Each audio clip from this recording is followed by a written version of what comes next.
What should you do to get a house built in the mid-century era, that's the 1950s, 60s, or 70s, ready to go onto the real estate market? Should you rip out a tired kitchen, quickly tear off that old beat-up siding and replace it with some easy care vinyl? No, please don't.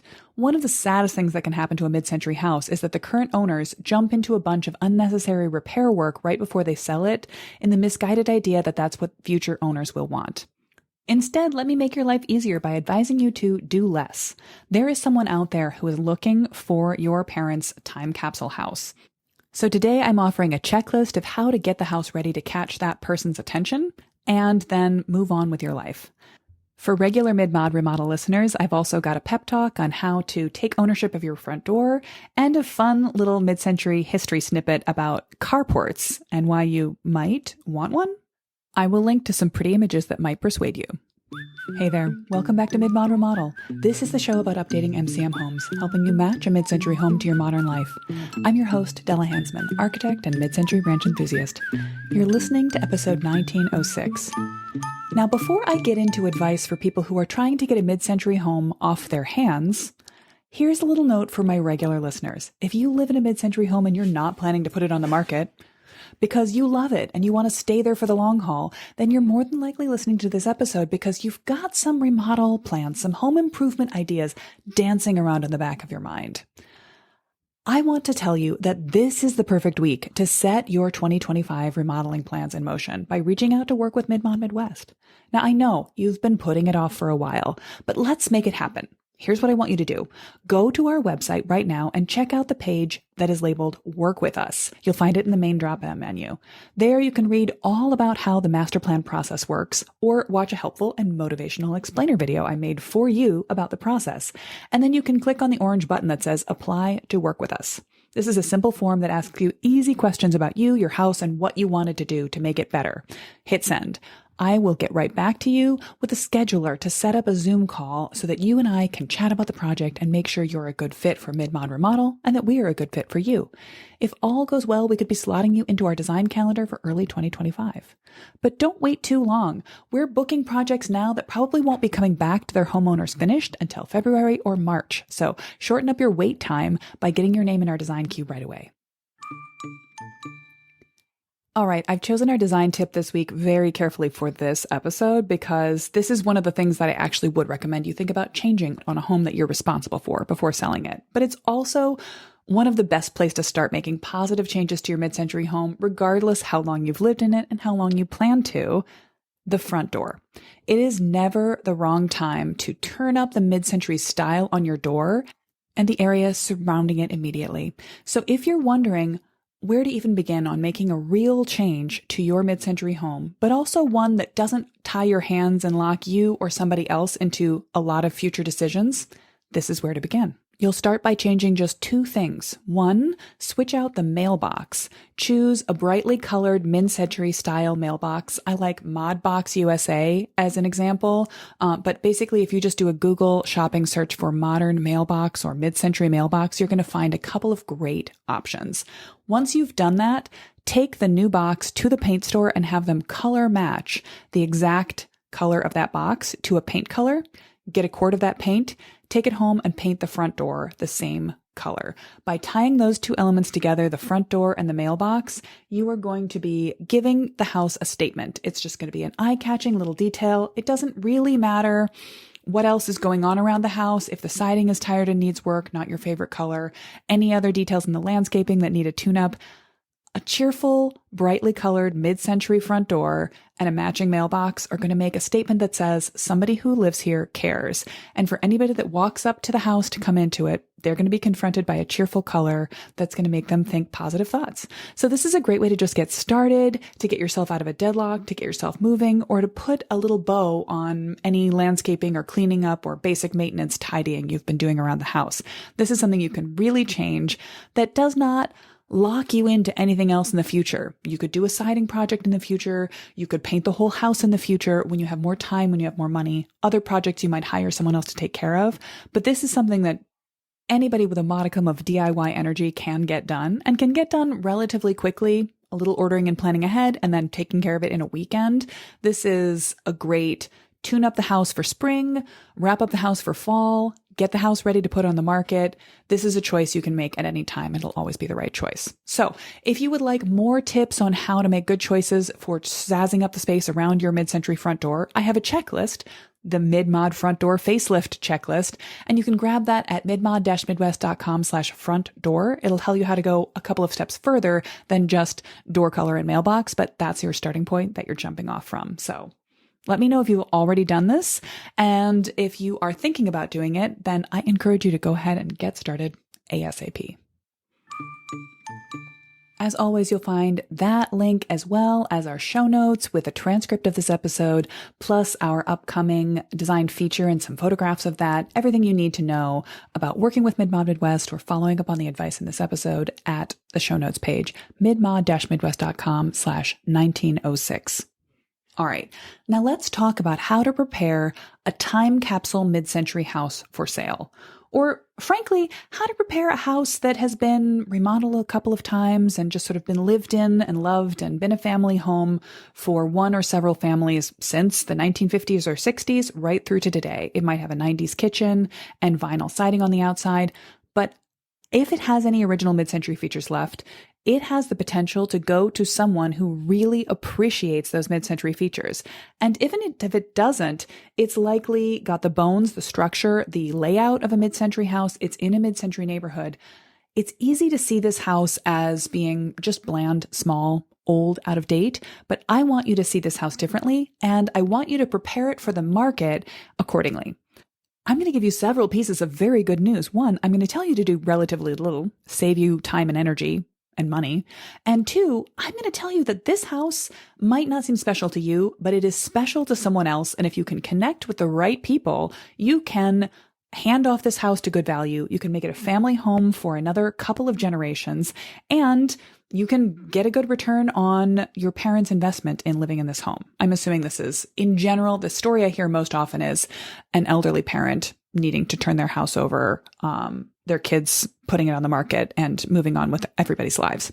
So perhaps the first and most important thing you can do is to find a real estate agent, find someone who specializes in, who likes, who appreciates mid-century homes to help you prepare to sell it. Too often I run into a house that I personally see as charming, as beautiful, as a resource, as amazing. And I notice it because it's got a for sale sign on it. It's on my dog walk route. It's in my running route. It's in the neighborhoods that I drive by. And I want to know what's happening on the inside of this house that I have loved the outside of for so long. And when I go to an open house day and have a chat with the real estate agent who's selling it, they don't seem to appreciate its value at all. They may not know or use the word mid-century when they describe the house that they're trying to sell to other people. They'll say, yeah, it's a project, or yeah, it's a blank slate, or yeah, you could really, the lot has a lot of value. And I'm looking around and seeing woodwork and old growth structural timber and plaster work and cute vintage light fixtures. I'm seeing a house that somebody else would scream and cry and dance for joy to get. And this person is giving me nothing. They're not pitching it to me at all. So I'm kind of walking through the house, seeing a diamond in the rough, seeing a secret deal. Now, in this case, it's great for me. It's great for anyone that I can connect with the house. If I, throw it in my Instagram story and say, hey, Madison people, somebody come love up this mid-century house that needs you. That person is going to get a steal on the house because the people who are selling it don't know what they've got. You might agree. You might look at the house that you are currently putting on the market that was built in the 1950s and 60s, perhaps your childhood home, and see that it's tired, that it's worn out, that it looks old-fashioned and dated. You might like something different. Or perhaps you've come around to, you've heard the word mid-century thrown out on the internet. Perhaps people you know and love, perhaps your kids think it's cool, but you have a hard time really seeing it. And that makes a lot of sense. That's relatable. My own parents, when I found and purchased a 1952 ranch house, a mid-century house, quite a modest one for my own first home purchase, and then turned around and founded a business of remodeling and highlighting the features of mid-century homes, they were puzzled. They did not see the charm. Now, I have, in this case, I have turned them around. They're my parents. They love me. I speak to them about this all the time. I've gotten them to see it. But when they walked into this house, they saw their parents' homes. They saw something that was boring, tired, out of date. And this is absolutely typical. I think of this as actually a truism of human life. I call it the grandparent rule. We tend in general to think of the style of our grandparents as kind of vintage and cool and quirky. Perhaps it's not cutting edge, but it has some innate charm. But the style of our parents is just out of date, old fashioned, worn out, not nice. And so this is why a lot of millennials think of mid-century homes as quirky, cute, and vintage, while we completely turn our back on the houses and the styles of the 1980s and 90s. So that's the grandparent rule. It comes in basically as things get older, they become more and more out of date, and then they sort of swing back around and become vintage, quirky, and cool. In my childhood, in the 1980s and 90s, the style that people were fixated on was a kind of Victorian farmhouse. They liked dark oak, they liked wallpaper, they liked overdone upholstery or overstuffed upholstery. I'm putting pejoratives onto it because, again, grandparent rule, it's not my grandparents, it's my great grandparents, and it doesn't appeal to me as much. But then as time goes on, the mid-century era has aged into the grandparent rule as well. The other reason people have really come to appreciate mid-century design is not just that 2-generation skip, but the inherent quality. In these houses, mid-century homes are well built, of good materials with great design, and they have some irreplaceable qualities that I want to quickly highlight the value of for you. If you're in the position of wandering around looking at your parents' house, wondering who could ever want to live here again, allow me to tell you that you probably already know it's in a great neighborhood. It's close to city services, parks, schools, churches, libraries, and more. Mid-century houses were built in mid-century neighborhoods, and they were developed in sort of a single family home zoning area, but in a time when it was important to have little pockets of accessible features all around a mid-century house. They are also incredibly sturdily built. Whatever you may think about the style, the mid-century era was the last time in American history that we had access to old-growth wood and the craft of plastering, woodworking that was done in a way that wasn't built in factories, wasn't pre-manufactured in most cases. And basically every house that's been built since the mid-century era has been built with lower quality labor and lower quality materials. That's not to say that no one can build a sturdy home today and that there is nothing that could be done to do in new construction, but the just general typical nature of a mid-century house was that the pine that makes the 2x4s that support the walls of a mid-century house is completely unlike the pine today. It is old growth, dense grain, stronger, lighter, harder than you can find for love or money in a lumberyard today. And there was a level of craft and experience, skill that went into the construction of those houses. You can just typically assume that a mid-century house is very, very sturdily and well built. And then there's style. The mid-century era was a house ideal of small but practical. They're not too big, but they are right sized. They're casual. They have living spaces that connect together. They have, even if they're modest, windows that look out to the street and connect to the backyard. They've often been added on to in practical, loving ways with little screen porches and push out additions, and they have the potential to be added onto in a way that a tract house built in the 80s or 90s was meant to be as big a house as anyone could ever want and hard to add onto because of its structure, because of the trusses in the roof and the engineering and the way its foundation is kind of complex and poured. But a mid-century house was meant to be the smallest house you could get away with, but easy to add onto over time. This is a great feature for anyone who's trying to make a home their own, trying to tailor it to themselves. And these houses, largely because they're built on one level in most cases, are also perfect for aging in place. This is why you're in the situation you're in now. One of the most common ways for a house built in the 50s or 60s to change hands is for one person or couple to move into a house way back when, raise a family in it, have that family leave the nest, continue to work there, go into retirement, and stay in the house, aging in place until they are no longer capable of living there alone. And then as they go into assisted living or pass away, their adult children are tasked with clearing the house of a lifetime of memories and objects and putting that house on the market.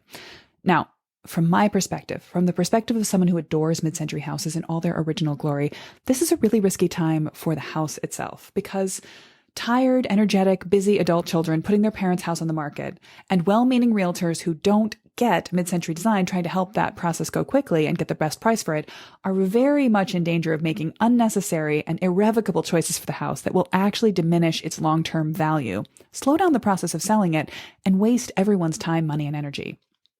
Now, when you walk around a time capsule house and you're not a fan of mid-century design, it's easy to see 70-year-old cabinets, flooring, trim, and walls and think that the house needs maybe a complete overhaul before anyone else would want it. But that's not true. And it's not true for two reasons. First, any changes you make to a house before selling it have the potential to damage or destroy its original character, something that someone else would actively value. Those original cabinets that you think are tired might be repairable or lovable by another person. But secondly, even someone who's not necessarily planning to buy the house and live in it as a time capsule, someone who's going to want a house eventually that's more updated, whether in mid-century style or any other, it's impossible for you to plan changes to the house that are going to perfectly suit that person.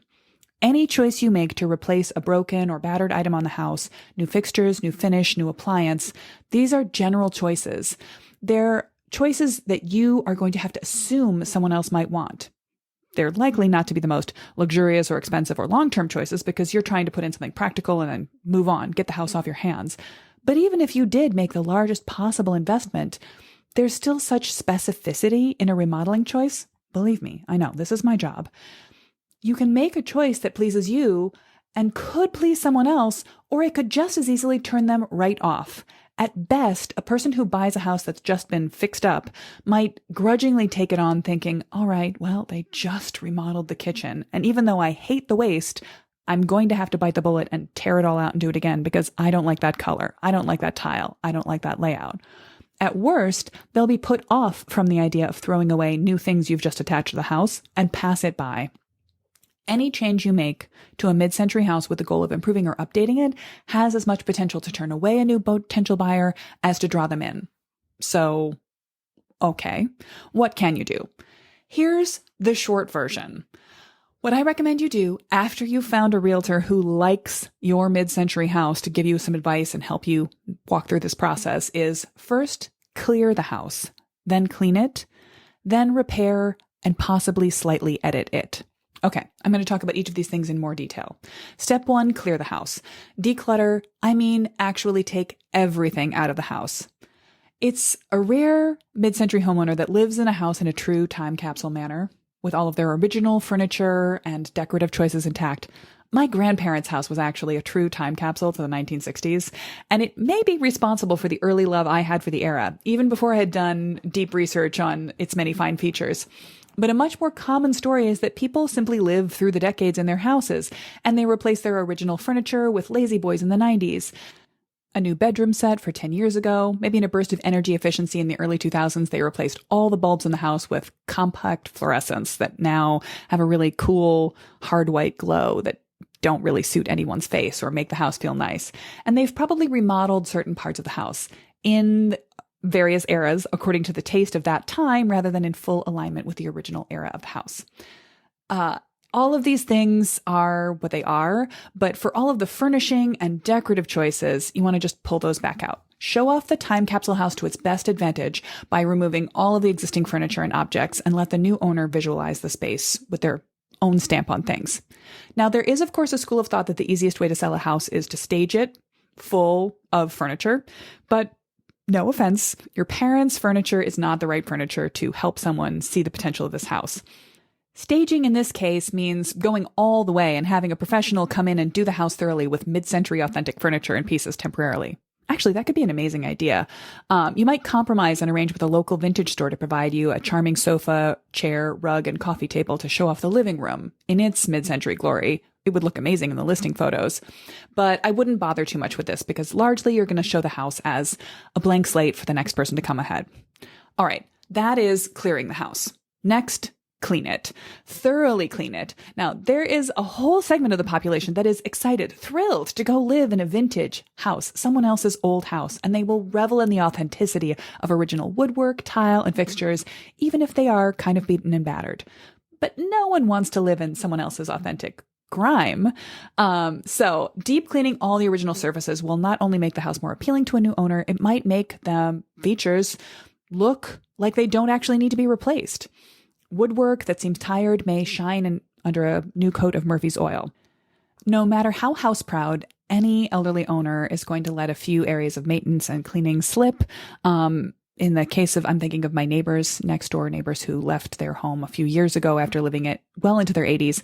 They hadn't even been in their basement in 5 years before the house finally went on the market. So there is a lot of deep cleaning that can be done. And this is really all I actually recommend you do to the house. Clear it and clean it. Now, if you want to go further, there are a few things that may satisfy a need inside you to get the house all set to go and benefit a future owner and possibly even help the sale. You can do a little bit of repair and replacing within limits. Strict limits. This is where I would say, maybe if the house has an aging furnace or water heater, a busted dishwasher, a leaky faucet, possibly needs a new roof, it might be beneficial to invest in having that kind of repair work done before putting the house on the market. But you could also just acknowledge that those repairs are necessary and build it into your asking price, because the next person might find that they could bundle those maintenance upgrades with a bigger design choice. For example, even something as basic as practical as water heater replacement.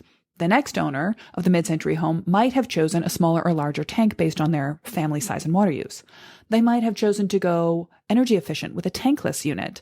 If they were choosing a tankless, they would relocate it closer to the bathrooms. They might also want to relocate the water heater in general because they plan to change the layout of the basement, and the time of installing a new water heater is the most effective time to do that. In all of those cases, just getting them a new water heater, even a good one, does them no good and might actually make them feel like the house was harder to modify than they hoped it would be. So I recommend that you do any repair or maintenance work on the house very judiciously. It's much more important for the house to seem clean and ready to be remodeled than it is for you to do remodeling work on it. All right, so I talked about clear, clean, and repair. And finally, edit. This is one thing you could think about doing, particularly if you are trying to appeal to someone who's going to love this house for its mid-century features. They're probably looking for something more mid-modern than mid-century vintage. Now, there were houses built in the mid-century era that have original features like fake shutters, carriage lamp style, split rail fronts out front that tip the house from the time it was built backwards. More mid-century farmhouse, mid-century Victorian, mid-century traditional. It makes a little less sense that way, which is part of the reason why people looking back now, 2 generations to the grandparent era, would like to see something more mid-century modern. They want to see the atomic age. They want to see that future forward look from the past. So, in particular, a choice that would have appealed to the original owners of the house, your parents, like wall-to-wall carpeting put down over original hardwood floors. This is something you can edit, remove it, pull that carpet, refinish the floors, and make those original wood floors a main feature of selling the house. This type of editing, not even really replacing, but just removing things, can be really effective for a curb appeal update. If you're looking to bring the house just a little bit more pizzazz, you can definitely think about removing faux shutters, removing any decorative exterior details that feel more vintage, more mid-century traditional rather than mid-century modern. And if you're looking for a little bit of advice on a quick, lightweight curb appeal update, I recommend that you also go check out the episode I recorded last year. This would be your perfect mid-century front door, and that would be episode 1110. So you can go to midmod-midwest.com/1110 to find that advice. But largely, what I really want you to know is that you do not need to do much to get your mid-century house ready to go onto the market, whether it is yours that you're passing along or has been in the family and now you're trying to move it to the next family. What you really need to do is leave the house alone, but go looking for the person who's going to like it for the features that it already has. The most important thing you can do is find a real estate agent who knows the word mid-century and is excited about it. That person is going to be able to pitch the house to other agents, to frame it properly in the listing, to take the right kind of photographs, to give you the advice on how to clear it, clean it, and repair it to the right extent. This is going to save you time and money, and it's going to help you feel like your parents' house, however you feel about its style, I hope you have positive associations with it, and what you probably want for it more than anything is for it to go to another family that's going to live in it, love in it, be good neighbors to your neighbors, and make the street where you grew up a really beautiful place to keep living. All right, let's wrap up the episode by highlighting a feature of original mid-century homes. For this week's mid-century house feature, I want to highlight something that most people would think of as old-fashioned, out-of-date, and needing replacement. But I am going to ask you a question. Are you pro or anti carport? The carport is a really simple concept. Rather than a house for your car, it's a little shelter. A carport might be open on all four sides or just one, lacking only a garage door. But it's meant to give you a covered area to get in and out of your car and for your car to stand in when you're not using it without having to fully enclose and condition a space. Now, I don't think I'm quite willing to give him all the credit he would like to take, but Frank Lloyd Wright, yeah, that guy, claims to have invented the carport. And I run past one of his earliest examples of this idea pretty regularly in the form of the Jacobs house. That is Usonia 1, his first Usonian home. For more on the Usonian homes concept, I'll have to point you to a longer source. I've talked about this in the podcast before, and go check out episode 1704 and 1705 for Frank Lloyd Wright generally and how he connects to and how you can connect him to your mid-century home. But the Usonian homes were his mid-century idea. Started slightly before the official beginning of the mid-century era in the 1930s in the Great Depression, but he wanted to create a small, modest, universal USA or Usonian home. But right now we're talking about carports, and here's the short version. Frank Lloyd Wright was a guy who believed that he could and should control how people lived in their houses by the way he designed them houses. The ultimate big brother. He once designed what he thought the lady of the house should wear, a dress for her, to perfectly coordinate with the home he had designed. No comment. But he designed a carport. I'm not going to give him credit for inventing it, but he liked it. And he thought it was a great idea because people had a tendency to keep junk in their sheds, in their barns, in their garages, and he didn't like it. If only people had a carport, not a garage, he reasoned, they wouldn't be able to store so much junk because they would be embarrassed to let it all be seen from the street. So he created a shelter for the car and called it a day. Now, to be accurate, he created gorgeous shelters for cars. I will put some pictures of the Jacobs house in the show notes page so you can agree with me. You will agree. It is beautiful. But that doesn't mean that you are going to want a carport instead of a garage if you've got one. Here's what a carport does not do. It doesn't protect your car from the elements completely. It doesn't protect your car from critters. My folks live in the country, and if they leave their cars parked outside too long, the mice eat the brake lines. That's bad. And it doesn't protect your car from opportunistic theft. You can't leave it unlocked in a carport like you could leave it potentially unlocked in your garage. It also doesn't allow you to accumulate things in the corners the same way that you can in a garage, and you tell me whether that's a pro or a con. A well-designed carport can protect your car from most rain and snow, particularly if you think about and plan for prevailing winds. And if you have a windscreen in the right spot, it can also protect your stuff because a carport is often augmented with closed and locked storage cabinets that can also serve as a windscreen. Here's where I'm going to make an argument for carports.